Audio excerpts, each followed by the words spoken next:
এটা একটা জাতীয় দুর্যোগ। এই জাতীয় দুর্যোগ আপনার কয়েকভাবে হয়।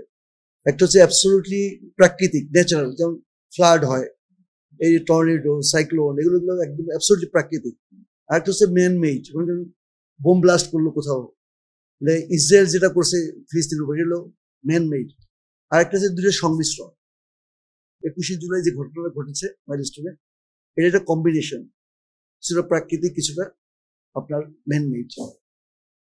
পাইলটের ভুলের কারণে হয়েছে কিনা, ফাইটার পুরানো ছিল কিনা, এরকম অনেক প্রসঙ্গ চলে আসছে। এইটা একটা তদন্ত হলে সেটা আমরা বুঝতে পারবো।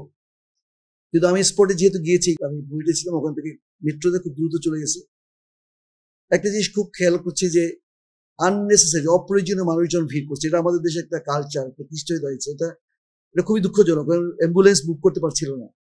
এবং যে স্পটে ঘটনাটা ঘটছে সেখান থেকে 5 মিনিটের দূরত্ব হচ্ছে ফায়ার ব্রিগেড। সেই ফায়ার ব্রিগেডও টাইমলি যেতে পারেনি। সেনাবাহিনীর তৎপরতা ভালো ছিল বলে সাধারণ মানুষ বলছে। বিশেষভাবে উল্লেখযোগ্য হচ্ছে মাইলস্টোনের যারা সিনিয়র স্টুডেন্টস, এটা খুব স্বাভাবিক, ওদের জুনিয়র সেকশনে এই ঘটনা ঘটছে, ওরা খুব ঝাঁপিয়ে পড়েছে এবং ওরাও অনেকে আক্রান্ত হয়েছে। ওই এলাকায় একটা হচ্ছে তো ফাইটারটা কিভাবে আসলো, এবং যে পাইলট ওয়েল ট্রেন ছিল কিনা, ইত্যাদি ইত্যাদি। এবং এই যে যেখানে এরকম ক্রাউড থাকে সেখানে এই যারা প্রশিক্ষণ বিমান, এগুলো চলবে কিনা, যেহেতু তো আমরা জানি। এবং আগে কিন্তু আমরা দেখেছি যে বিভিন্ন জায়গায়, প্রান্তিক জায়গায়, কখনো সাগরে, কখনো ধান ক্ষেতের মধ্যে, এবং এই যখন এই ট্রেনিং নেয় তখন এই অ্যাক্সিডেন্টগুলো হয়। তো শুধুমাত্র পাইলট পাওয়া যায়নি, শহীদ হয়, এর সাথে অনেকগুলো নিরীহ প্রাণ চলে গেছে, এবং সে এক্সাক্ট অ্যামাউন্টও আমরা যাই না, এখন জানতে পারি না।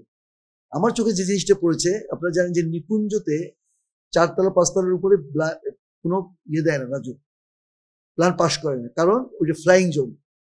আর এই মাইলস্টোনের যে দিয়াবাড়ির স্থায়ী ক্যাম্পাস, এটা একদমই দেয়াল ঘেঁষা, বিমানবন্দরের যে দেয়াল ঘেঁষা ওই ক্যাম্পাসটা। তো সেখানে আমরা ওই থাকা অবস্থায় দেখছি মুহুর্মুখ প্লেন উঠতেছে। সেখানে 11 তলা 12 তলা বিল্ডিং এর পারমিশন দিল কিভাবে, কে দিল? এবং যে মেয়েদের হোস্টেলটা, যেখান থেকে ওই মেয়েগুলো এইটা দেখেছে, মেয়েদের হোস্টেল পশ্চিম দিকে, মাঠের পূব দিকে হচ্ছে এই দোতলা বিল্ডিংটা, যেখানে ট্রেনটাকে ক্রাশ করে এবং ঢুকে যায় ভিতরে। এবং আগুন জ্বালার কারণে, এবং ভিতরে তো ফুয়েল ছিল, আগুন লাগলো, ছোট ছোট বাচ্চা তো একদম ওরা ক্র্যাশ হয়ে গেছে, একদম পুড়ে টুড়ে একাকার হয়ে গেছে। হেলিকপ্টারে এই গ্লাসগুলো সরিয়ে ফেলেছে, আমরা যখন গিয়েছি তখন অনেকটাই সরে গেছে। এখানে যেটা হবে পরবর্তীতে, যারা মারা গিয়েছে তাদের বাবা মা, আত্মীয় স্বজন, যারা এখন চিকিৎসা নিচ্ছে তারা যদি বেঁচে যায় তাদের, এবং যারা সারা দেশব্যাপী এবং দেশের বাইরেও যারা দেখেছে এই জিনিসগুলো, তারা মেন্টালি ট্রমেটিক হবে, ট্রমাটাইজড হবে। এই যে স্টুডেন্টরা, তাদের এই দৃশ্যপটে এই দৃশ্যগুলো ভাসবে, এই লাশের দৃশ্য, এই যে অবর্ণনীয় যে ঘটনাগুলো ঘটেছে, এটার দৃশ্য ভাসবে। তখন অনেকেই এর মধ্যে ঘুম হচ্ছে না, ব্যাড ড্রিম হচ্ছে, ফ্ল্যাশব্যাক হচ্ছে ঘটনার। তারপর তারা বিভিন্নভাবে চিৎকার ফাৎকার করতেছে, উত্তেজিত হয়ে যাচ্ছে, এবং অনেকের মধ্যে বিষণ্ণতা আসছে। কেউ কেউ হাত পা কাটাকাটি করতে পারে, এই ঘটনা থেকে কেউ আত্মহত্যা পর্যন্ত করতে পারে, এর ইনসিডেন্ট অনেক আছে। ওই জায়গাগুলোতে আমরা যারা মানসিক রোগ বিশেষজ্ঞ আছে, আমরা এখানেই করতেছি। অলরেডি আমাদের ঢাকা মেডিকেল কলেজের যে বার্ন ইউনিট, যেটা জাতীয় বার্ন এবং প্লাস্টিক সার্জারি ইউনিট, যেটা যেটা আগে শেখ হাসিনা বার্ন ইউনিট ছিল, ওখানে কাউন্সিলিং করছে তারা।